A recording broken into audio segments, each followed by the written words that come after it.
Hello साथी, अगर आपका जीवन अच्छा बीत रहा है तब तो बहुत अच्छा लगता है। लेकिन जब आपका जीवन संघर्ष की स्थिति में आता है तो ऐसा लगता है ईश्वर ने सारा संघर्ष मेरे ऊपर ही थोप दिया है क्या? साथी, ऐसा बिल्कुल नहीं है। हम सभी मानव जीवन में अगर अपने कुछ लक्ष्य बनाए हैं तो उस लक्ष्य को प्राप्त करने के लिए बहुत संघर्ष करना पड़ेगा। संघर्ष करते हैं फिर भी रास्ते से विचलित हो जाते हैं, तो कोशिश करिए आप सभी अपने लक्ष्य से भटके मत।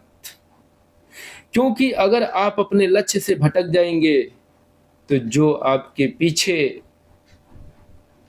ताने देने के लिए खड़े हैं उनसे कैसे निपट पाओगे। और ये जो पढ़ाई का अपने लक्ष्य को प्राप्त करने का जो संघर्ष है ना, ये खुद का संघर्ष है।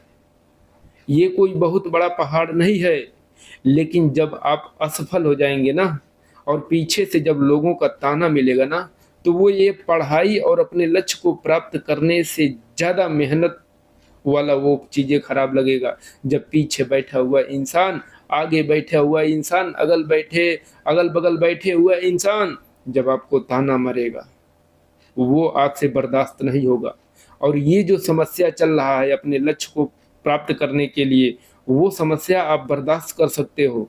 मानव जीवन की यह प्रवृत्ति होती है। लेकिन कोई बंदा अगर आपको ताना मार रहा है ना, वो ताना आप नहीं बर्दाश्त कर सकते हो।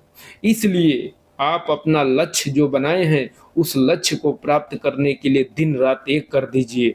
जब दिन रात एक कर देंगे फिर ऐसा कोई लक्ष्य नहीं है जिसको आप प्राप्त नहीं कर सकते हैं।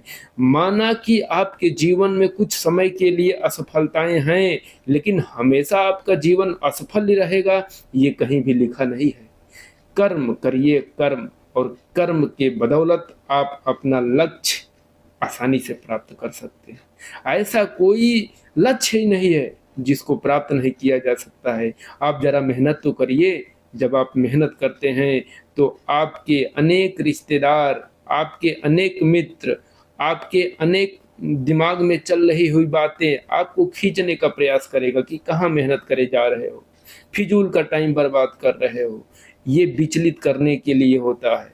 लेकिन उन सभी रिश्तेदारों से, उन सभी मित्रों से, उन सभी माइंड में निगेटिव बातों से आप दूर हो जाइए। क्यों? क्योंकि ये लक्ष्य प्राप्त करने में बिल्कुल घातक होता है। आप अपने लक्ष्य को केवल ध्यान देंगे तो लक्ष्य हमेशा प्राप्त हो जाएगा। बाकी विचार कैसा लगा जरूर बताइएगा। धन्यवाद।